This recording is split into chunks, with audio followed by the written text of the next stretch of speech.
Perfect.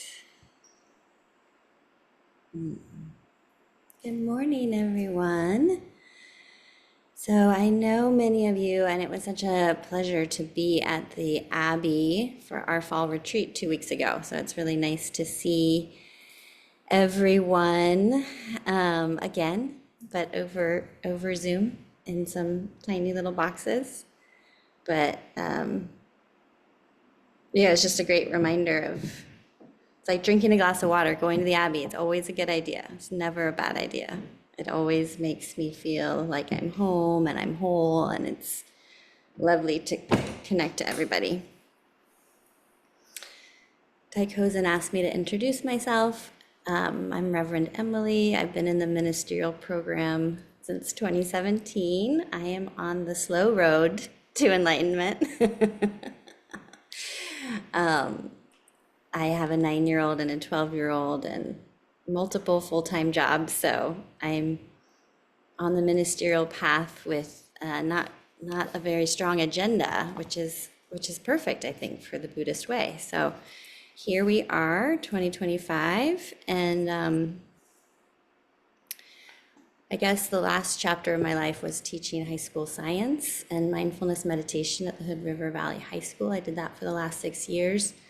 And now I'm an audio story producer, so using my science communication skills to bring interpretive audio to hiking trails. Some of that includes forest bathing meditations, but a lot of it is cultural stories. So I've been interviewing tribal elders and tribal community members to learn about the landscape here.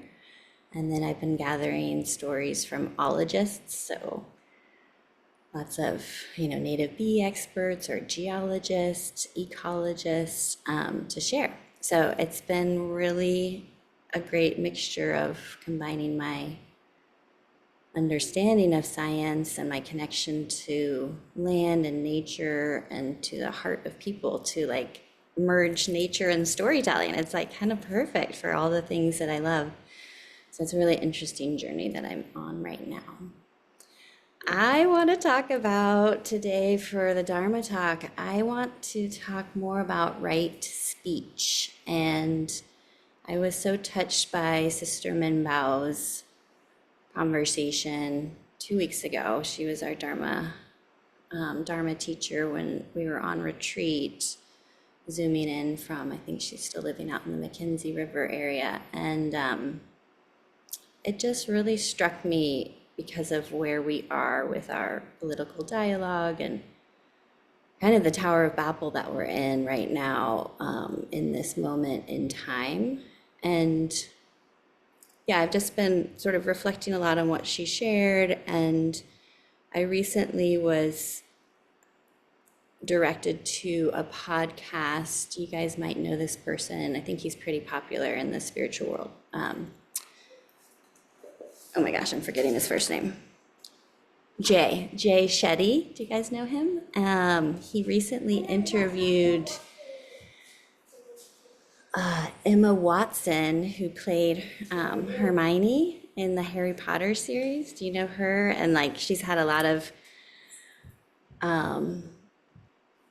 interaction with J.K. Rowling's, right, in terms of conflict about values. And so anyways, Jay was interviewing her for 3 hours. I had a long drive to Idaho out to the Nez Perce Reservation, and this topic of right speech came up. I think he asked her if you could make any law that was a requirement in the world, what would it be? And after sort of some thinking and reflection, she was like, I would want the law to be that people spoke kindly and truthfully. And that got a response from Jay Shetty saying, oh, wow, this is really interesting. Here's what the Vedic scriptures said about right speech. And this connects, of course, to the Buddha, but I want to share what he said was in the Bhagavad Gita. And I haven't read this, but I trust him to share this correctly, and it really aligns with what the Buddha talks about with right speech. The first thing is what you speak should be truthful. The second criteria for speaking is that it should be beneficial to all. Those are my kids in the background. The third is it shouldn't agitate the mind of others. And the fourth being it should be aligned with eternal or timeless wisdom. And that's a high bar for everything that comes out of our mouth, right? And I just have been reflecting on that because it means that you are incredibly mindful about what you say and what you share. And it's really allowing sort of a distillation of your thoughts and what's meaningful before you speak. And it's not saying not to speak, and it's not saying to like whitewash or sanitize the truth, but that your words can, I love this, that it should be aligned with eternal or timeless wisdom. I think we know when we're in that place, when we are connected deeply to our heart and in the present and fully grounded when we speak, but so often we're just like spewing stuff and trying to get our point across or trying to argue, and it winds up being from like the ego or the mind, a lot of our words. And hold on one second.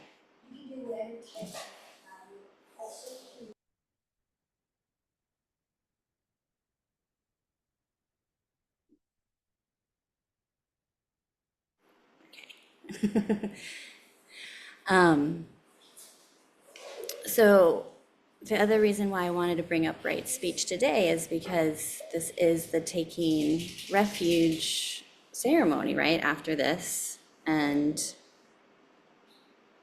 right speech is part of the Eight Noble Truths. No, I always get that wrong. Four Noble Truths and the Eightfold Path, right? So what is the path that the Buddha laid out? He laid out the Noble Eightfold Path.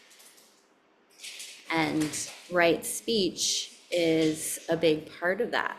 And I think it goes overlooked. I feel like it's something in my life that I think right action is extremely important. And I really try to move with right action. And I think right speech is harder.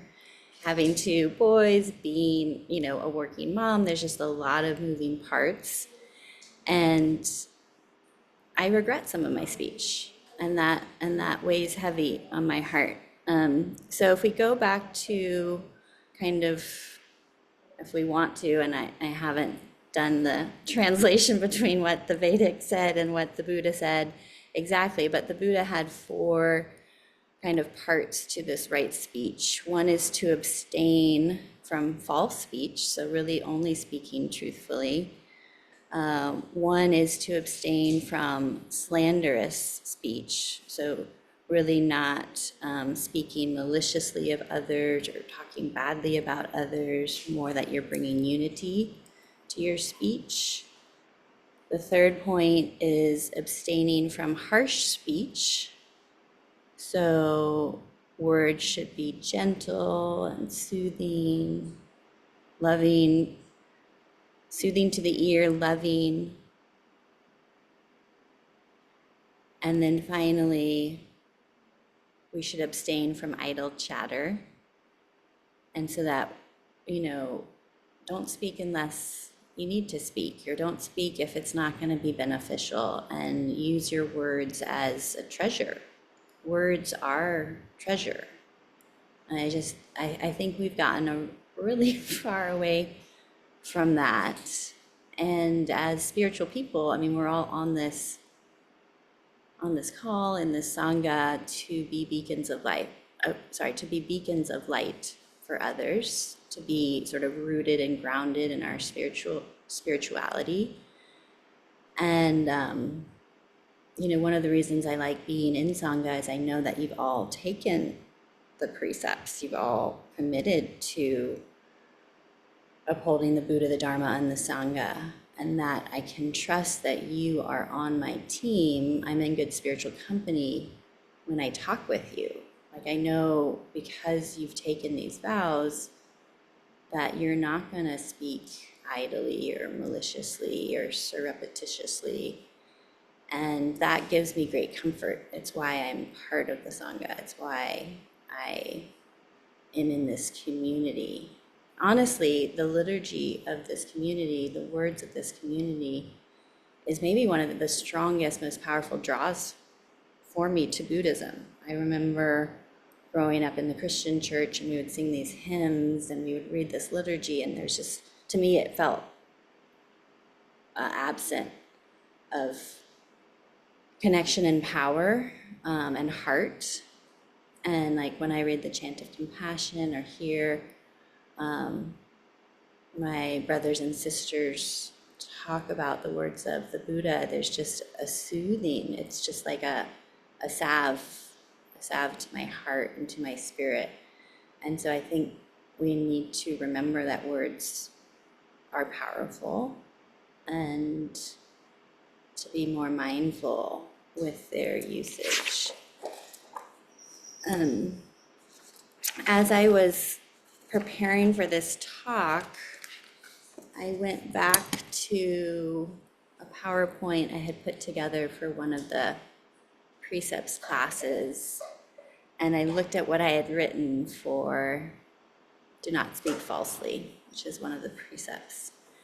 And it was so interesting, and what I referenced on there was a talk by the late Venerable Thich An Gyao. Am I saying his name right? I hope so. Roshi was one of Thai Kozen's teachers out at the Desert Dharma Center. And he spoke to our Sangha many years ago, and he said there are 3 essential parts to a good life, or 3 essential elements to stay centered. The first is meditation, the second is reflection, but the third is truth-telling. And so this practice isn't about being silent. It's not about silencing ourselves. It's about being able to speak a truth and know a truth, but with this kind and gentle speech, the speech that unites us, the speech that is connected and makes the listeners take notice. And yeah, I just think there's a lot here that we could investigate. And as a teacher, I was actually had this whole other plan that I forgot, because probably I went into the meditation and threw out my plans. But I'll pose it to you now, which is, and maybe you take this with you after we go today, which is, just reflecting on a time when you spoke without mindfulness, where you spoke harshly or in the moment without deliberation, and what factors led to that, and how that felt in your heart, and how that made others around you feel. And then reflection on the other side, on the time when you felt like, wow, my words were like an arrow of truth. I was able to really penetrate to the heart of what I was trying to express, and the words came out in a powerful way. And what factors and conditions led to that, And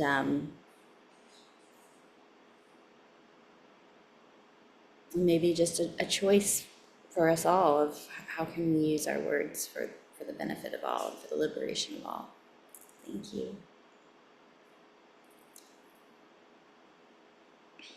Happy to take questions or reflections.